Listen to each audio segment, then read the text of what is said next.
Hello friends, welcome back to my YouTube channel Raftaar study. तो आज हम अगेन इस चैप्टर है जो मनी वाला, उसको आज हम इस वीडियो में ख़त्म करेंगे। जो कि लास्ट टॉपिक हमारा बचा हुआ है, जो कि हमारा व्हाट इज मनी सप्लाई। तो आज हम इस वीडियो में जो जो मनी सप्लाई हमारा जो टॉपिक है उसको पूरी तरीके से कवर करेंगे, बहुत अच्छे से क्लियर करेंगे, क्योंकि ये मोस्ट इंपॉर्टेंट क्वेश्चन बनता है हमारे एग्जाम पॉइंट ऑफ व्यू से।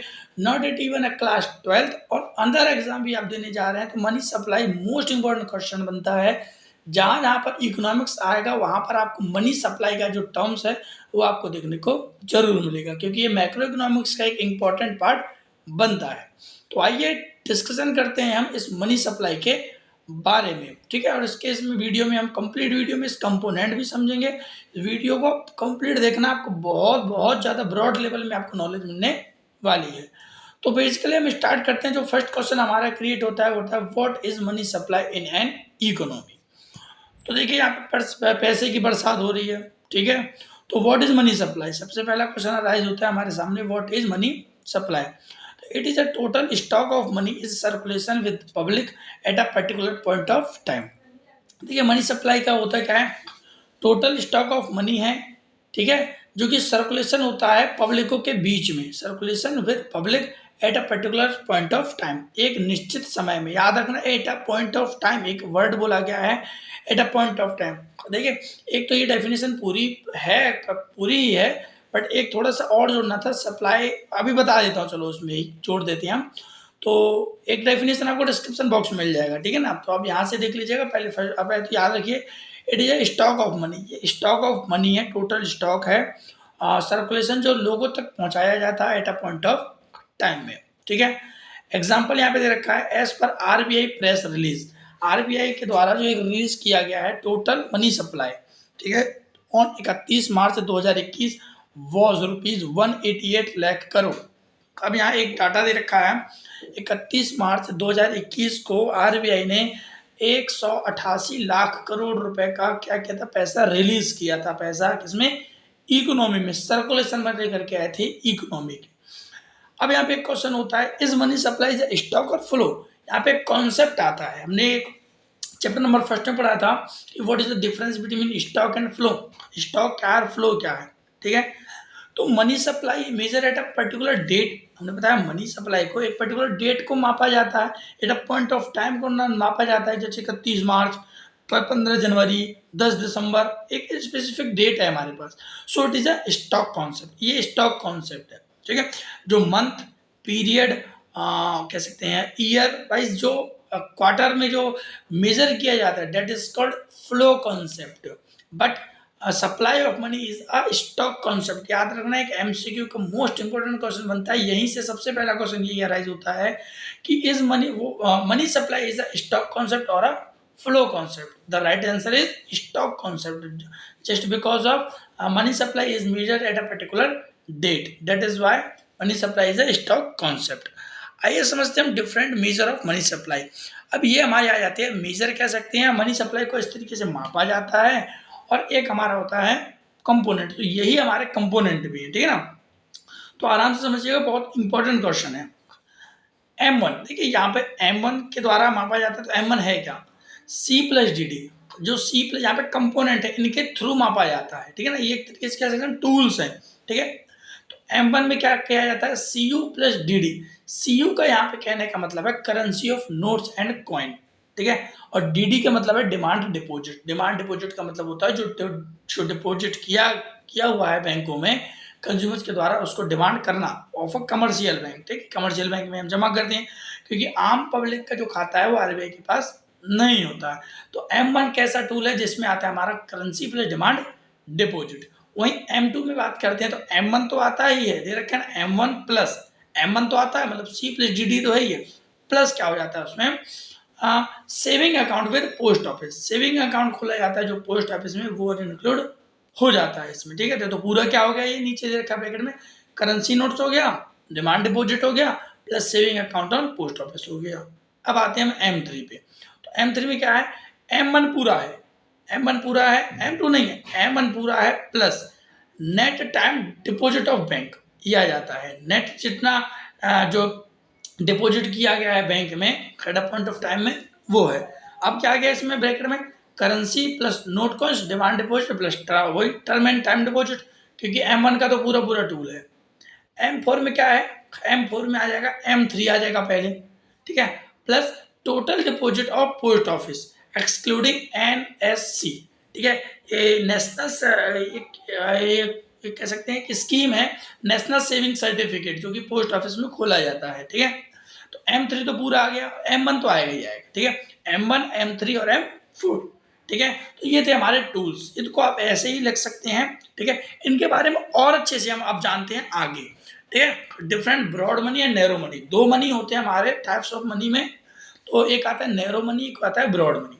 नैरो मनी क्या होता है, it includes only liquid from of money which can be withdrawal any time. इसमें लिक्विड मनी को क्या किया जाता है, इंक्लूड किया जाता है, जो कि किसी भी टाइम पे हम उसको क्या कर सकते हैं, विड्रॉल कर सकते हैं, ठीक है। एक लिक्विड, लिक्विड का मतलब ये कहने का मतलब ये है कि जिसको हम जल्दी से इजीली कन्वर्टेड कर सकते हैं इन अ 12 मंथ पीरियड, ठीक है ना, ये कहा गया लिक्विड मनी को। तो इट इंक्लूड्स, इसमें इंक्लूड्स क्या होते हैं, एक तो कैश होता है, कैश को इजीली हम कन्वर्टेड कर सकते हैं कैश में, ठीक है। और आते हैं तुम्हारे करेंसी नोट्स, नोट्स आ गए तुम्हारे, and demand deposit. Example just अभी अभी हमने पढ़ा था M1 और M2, तो इसमें M1 और M2 को बोला गया है नैरो मनी, ठीक है। ये मोस्ट लिक्विड, याद रखना, it is a most liquid कहा गया है, वो M1 और M2 को कहा गया है। और अगला आता है हमारा broad money, it includes both liquid and less liquid for money. इसमें दोनों ही इंक्लूड होते हैं, तो लिक्विड होता ही होता है और लेस लिक्विड। लेस लिक्विड क्या हो गए, देखिए चार ही तो हमारे पास टर्म्स हैं, M1 M2 M3 M4। जब M1 और M2 तो हमारे नैरो हैं, तो बचे क्या, M3 और M4, ये दोनों क्या हो गए, हमारे ब्रॉड मनी हो गए। अब देखिए यहाँ पे बोल रखा है मोस्ट लिक्विड, ये मोस्ट लिक्विड क्यों कहलाते हैं, क्योंकि इजीली कन्वर्टेड हो सकते हैं। कौन कौन से हैं, करेंसी नोट्स हो गए, कॉइन हो गए, demand deposit with bank saving या करंट, यहाँ से बहुत इजी से निकल जाता है, ठीक है। M2 में क्या आता है, वही currency of notes, coin, demand deposit with bank saving and current, post office saving deposit, ये आ जाता है। वही लेस लिक्विड की बात करें तो ब्रॉड मनी होता है less liquid, currency of notes, coin, demand deposit, saving current with time deposit of bank. इनको लेस लिक्विड इसलिए बोला गया है क्योंकि इनको कन्वर्टेड करने में, कैश में कन्वर्टेड करने में मोर देन 12 मंथ पीरियड लग जाता है, इसलिए इनको लेस लिक्विड बोला गया है, ठीक है ना। यार ये तो सबको समझ में आ गया होगा कि नैरो मनी क्या है, ब्रॉड मनी क्या है, मोस्ट लिक्विड कौन कौन से होते हैं, लेस लिक्विड कौन कौन से होते हैं, ठीक है। आइए अब हम कर लेते हैं एक कुछ MCQs, जो कि एग्जाम पॉइंट ऑफ व्यू से इंपॉर्टेंट क्वेश्चन है, ठीक है। तो देखिए वो रखा है, what item are not include in M1 measure of supply. अभी हमने M1 पढ़ा था, इनमें से कौन सा चीज़ है वो M1 में इंक्लूड नहीं होता। तो देखिए पहला currency and coin with public, ये तो होता है। Inter bank deposit, net deposit with bank, देखिए नेट डिपॉजिट विद बैंक भी है, net deposit sorry net demand deposit with bank, ये भी है हमारा। तो इसमें सेकंड वाला है जो इंटर बैंक डिपॉजिट, ये तो आपने पढ़ा ही नहीं है, तो ये इसका आंसर हो जाएगा। अगला क्वेश्चन आता है, हाँ अगला क्वेश्चन है हमारा, money supply refers to. Money supply का मतलब क्या होता है, अभी हमने पढ़ा था total volume of money held by public at a point of time, total value of money held by the public over a period of time, total value of money held by the government, या both A and B. तो क्या लगता है आपको, इसका answer हो जाएगा आपका फर्स्ट। क्यों, देखिए और कुछ पढ़ो चाहे मत पढ़ो, इसमें सबसे पहचान करने वाली बात है हमारी, इसमें दे रखा है पर्टिकुलर पॉइंट ऑफ टाइम, देखिए लास्ट में दे रखा है eight a point of time, पहली वाली लाइन में लास्ट में, और सेकंड वाले में दे रखा है पीरियड ऑफ टाइम, मैंने बताया था। और जो मनी सप्लाई है वो क्या है हमारा, वो स्टॉक कॉन्सेप्ट है। तो स्टॉक कॉन्सेप्ट किस में मेजर करता है, पॉइंट ऑफ टाइम में, ना कि पीरियड ऑफ टाइम में। आगे मनी सप्लाई देखिए बता दिया मैंने, क्योंकि इंपॉर्टेंट क्वेश्चन बनता है तो आना ही आना है।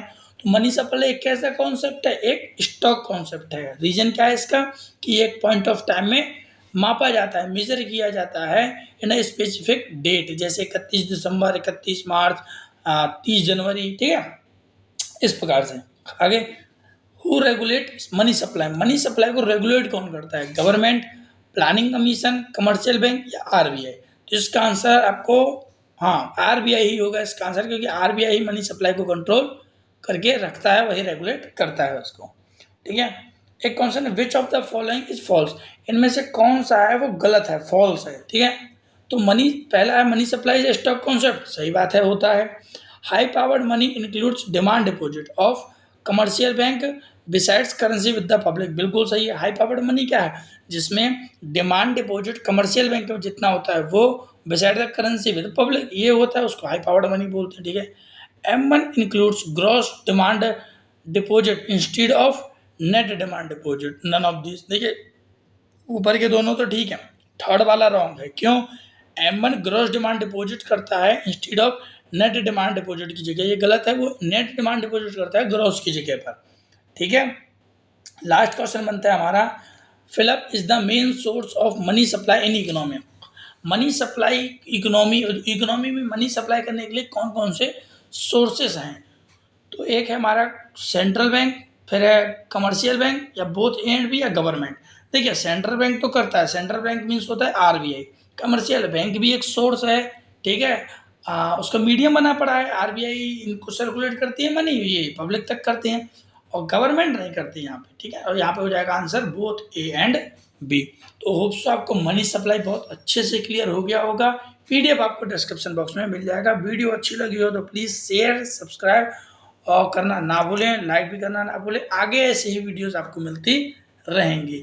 Thank you.